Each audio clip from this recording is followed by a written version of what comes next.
Hello everyone, welcome to StraightA. Dawson here, back with another series right before the season starts. Should have this and the fantasy football stuff coming here very soon, right before the season starts. Very excited to get this underway. We are now opening up the report card, going into this NFL season, giving each of the positional rankings a draft grade. Or not draft grade, but like a grade. So basically, we're breaking down the positions from quarterback, running back, wide receiver, tight end, O-line, defensive line, linebackers, secondary, special teams, and coach. That is 10 different positional slots, and we are giving a letter grade based on how good I think that position group is for that team in comparison to other teams in the NFL going into this next season. I have taken into account for the preseason a little bit, not a whole ton, but it may have swayed me a couple points here and there depending on how it goes. I'm very excited about this. This was just in the comments before as a possible idea instead of my prediction videos, and this is a very good way. So I'm very excited to jump into this and give you what I think my official grades for each of these position groups are for these teams. So before we get started, please like down below, subscribe to the channel if you haven't already, and comment any suggestions for future videos below. Without further ado, let's get right into the video. So like any good professor would, I have some grade criteria about how I grade them as well as what those grades mean. As in right here on screen, you have A, meaning best in the league, meaning at that position group, you are one of the best in the league.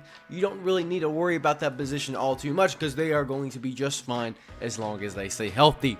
B plus, excellent. Honestly, pretty similar to A, but they just aren't quite in that top tier. They have really good flashes of really good stuff there, and they honestly could be competing for best in the league here in the near future, but they are just still missing something, but they are still incredibly reliable.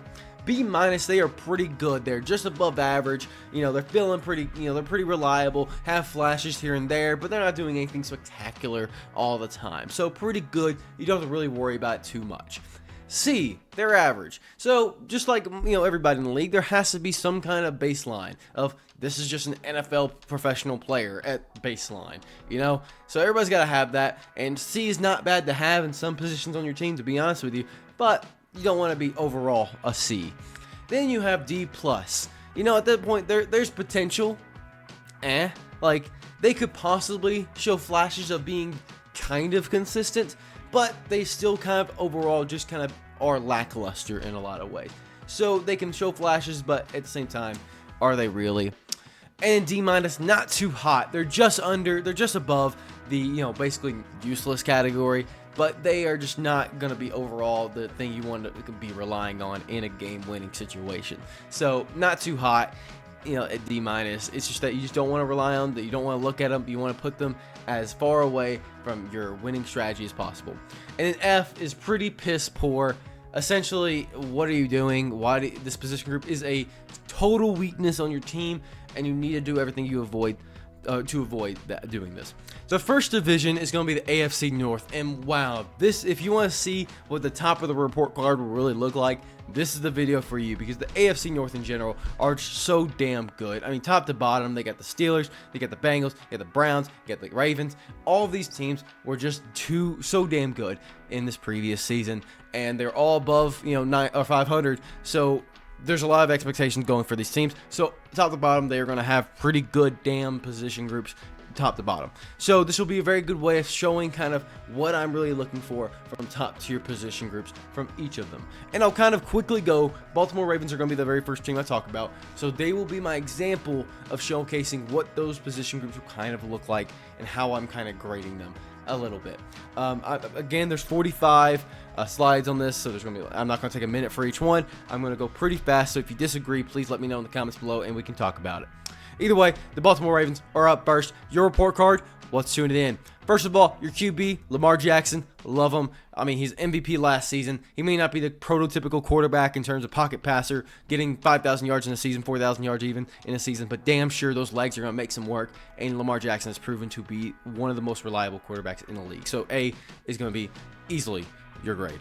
Running back, Derrick Henry added to the roster along with Keaton Mitchell and Justice Hill here is going to be a very good trio, I think, from a pass catcher as well as the bruiser as well as the more swift guy with Keaton Mitchell. So very explosiveness there. This running back room, easily an A. I can't really doubt that. Now, on the exact opposite side, your wide receiver room consists of Zay Flowers, Rashad Bateman, and Nelson Aguilar. It just avoids being totally useless because Zay Flowers has shown lots of great flashes. I considered a D+ for your grade here, but man, Rashad Bateman and Nelson Aguilar really bring this down to me because there's no one behind those two at all. So Zay Flowers carries a little bit up to the D-, possibly to a D+ if you want to argue it, but we'll talk about your grade after class. We'll see how the first couple weeks go. Then we have your tight end. I mean, Mark Andrews, Isaiah Likely, probably the best tight end duo in the league. I mean, they are both awesome players. Isaiah Likely is at least reliable. Mark Andrews is arguably, until he's proven otherwise, one of the best tight ends in the league. The O-line. So, in the past, the O-line has not been the best, but is lifted up by some of the more veteran players. But unfortunately, they're just not as reliable as they used to be. They're hanging on to a thread, and they could be doing something good this next season, but we will just have to wait and see. At the very least, they're not overly bringing your team down, but they need to be looked at. Your D-line arguably is an A team, but I'm going to kind of hold myself back because Roquan Smith really kind of teeters that for me. Roquan Smith is what brings it so high to me. I want to see some of these other players really kind of work together. And I'm talking about the linebackers, my bad. Michael Pierce, Travis Jones, and Justin Matabuki are awesome. They're reliable. Boom. Linebackers, that's what I meant to say. Roquan Smith, this is my script that I'm getting back on. Roquan Smith easily helps carry this. Trenton Simpson, very reliable. And what's called Kyle Van Noy, also very reliable linebacker. So with one elite linebacker, as well as two very reliable linebackers, easily an A grade here. I can't really, kind of discount that too much. I'm still getting used to the defensive lineman and the linebackers differential here. So my script is a little bit off. We're moving on, though. The secondary. I love the players on this team. I think a lot of review sources I've seen online are underrating the secondary. And while I won't give it an A, definitely, there are some damn good players here with Marlon Humphrey, Kyle Hamilton, and Marcus Williams.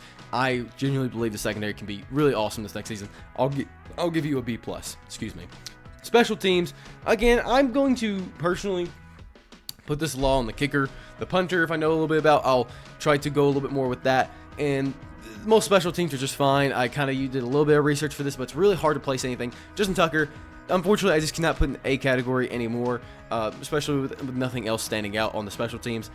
B+ because you're still very reliable, but honestly, one more season of you not really doing as well as you did a few years ago might put you down to a B-. Then your coach, John Harbaugh. Let's be honest with you.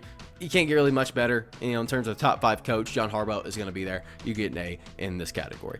Also, we will now move on to the Bengals, and of course, Joey Shiesty. Joe Shiesty is getting that A. I debated on a B+ due to his injuries, but that is outside of your illness concerns. So, Joe Burrow, you get another pass, but you're pretty on the edge. We'll need to maybe make sure that we don't have to hold you back a grade. But A is for now what your grade will be. Running back, I mean, come on. Looking at your running back here, Zach Moss is just not the move here. While he's not the worst running back in the absolute universe, he's probably one of the worst starting running backs. When you take into account, you also have Chase Brown, who has proven to not be that great of a running back. I'm sorry, but you should not be relying on your run game this next season because it is seriously going to hold you back unless you just give it volume.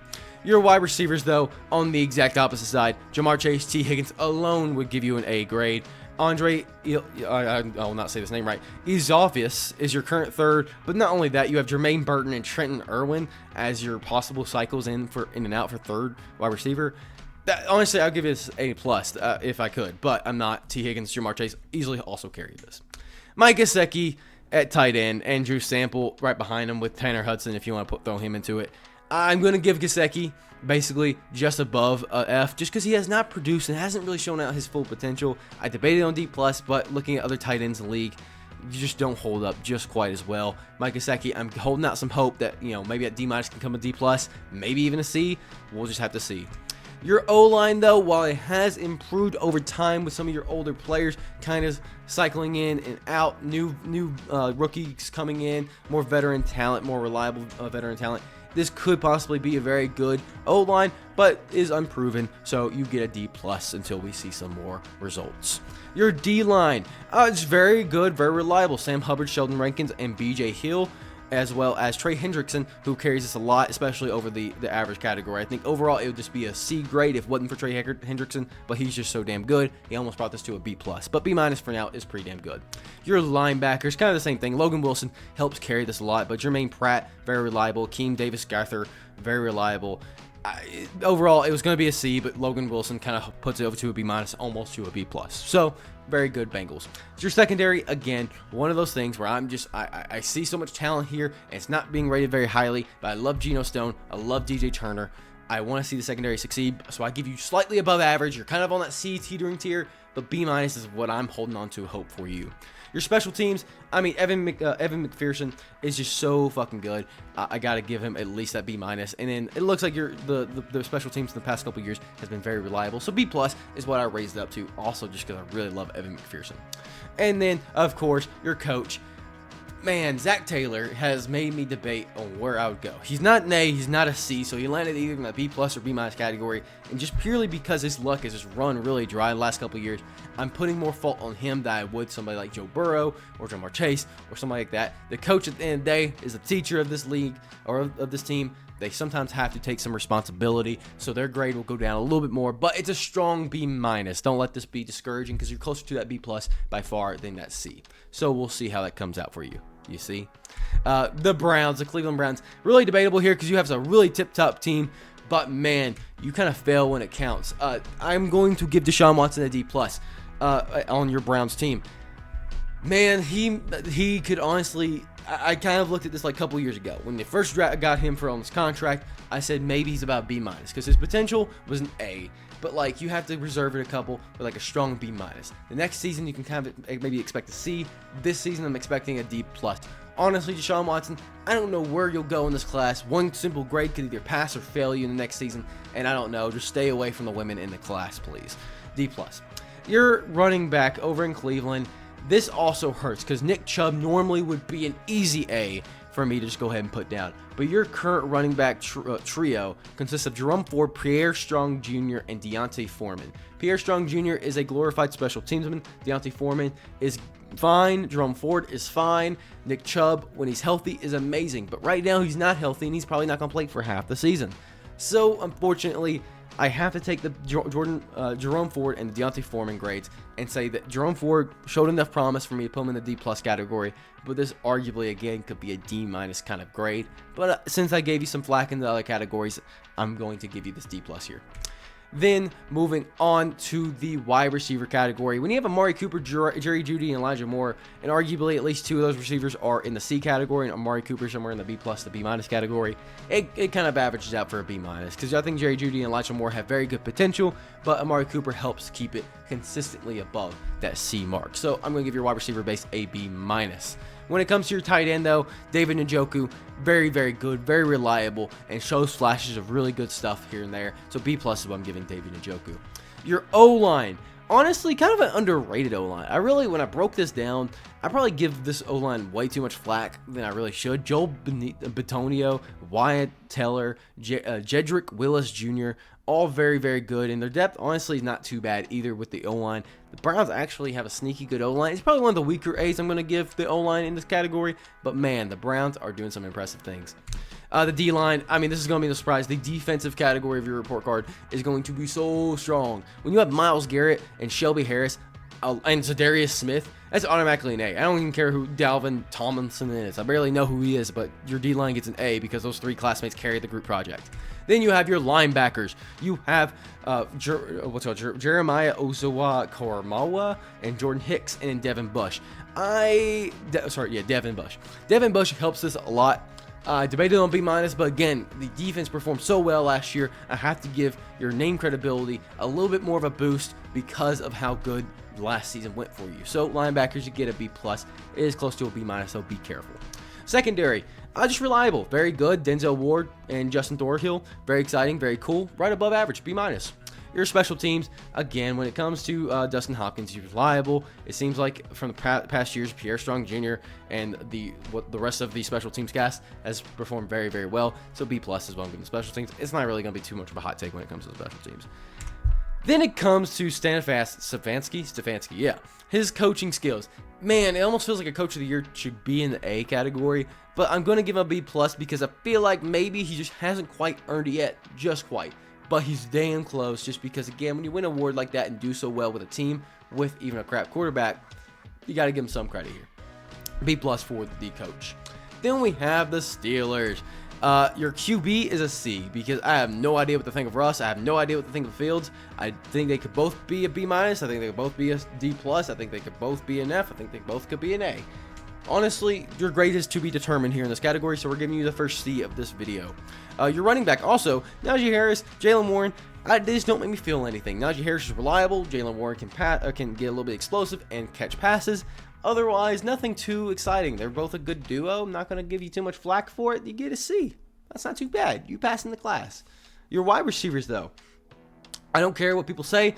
I'm going to be hating on George Pickens. I don't believe in George Pickens as much as the other guys or anybody else does. And Van Jefferson, past his prime. Calvin Austin III, barely even proven, if not, isn't proven. Quez Watkins, also not really that proven. So George Pickens is the only one carrying this. I'm giving you a D- because I think George Pickens at least has potential. But otherwise, maybe you can give him a D+, but D-. Then you have the tight end, Pat Freiermuth.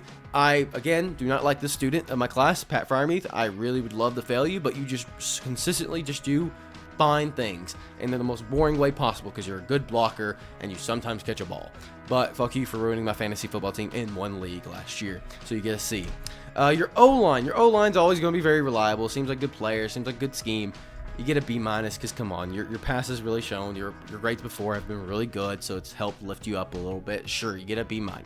Your D-line B+, again, similar to the Browns, your defensive side of the ball is going to be carried on this report card because, man, this defense in general, the Cameron Hayward alone can get you to this B+, but overall, this defensive line has played very, very damn good. But also, linebackers, I was so tempted to put you in A, but I just cannot quite put you in A yet. This is Patrick Queen, TJ Watt alone make me want to put you there, but Alex Highsmith and Alondo Roberts kind of hold this back for me. Or I almost got caught up in the Patrick Queen and TJ Watt category that almost just kind of said, all right, the other two, I'm not sold on just yet. I'm not sold on it. TJ Watt is a star student, and he's being held back by two okay students, C category students. And so you get a B+. But I do not blame any of you in the comments if you want me to revert this to an A, because I was so damn close to reverting this to an A. To be determined. Your secondary, again, kind of similar to some other ones I talked about, especially like the Bengals. The secondary is just fine, has some potential here. I'm excited to see what they do. Deshaun Elliott, Minka Fitzpatrick, Dante Jackson, all could be very, very good. Joey Porter Jr. also. They all could be good, but they're all improving except for Minka. Minka honestly almost put this to an A+ or B+. But I decided not to quite do it because the other ones are so unproven, even though I'm excited for them. So B- is what I'm giving you for now. Special teams. I'm not a big fan of Chris Boswell. I'm not a big fan of the special teams units and pass. Cordell Patterson is past his prime, and I just don't see much else happening on the special teams. So D+, so I'm giving the Steelers special teams. And Mike Tomlin. I mean, you don't get an A because you really haven't done much in the playoffs, but I mean, at the very least, you're a B+ student, meaning you're going to get into a decent school. You're just probably not going to get an MIT or, Oxford or something like that. So hopefully you enjoyed this video. That was the complete report cards for the AFC North. Please let me know what you enjoyed and what you didn't, and I'll see y'all in the next one. StraightA Dawson, out of here.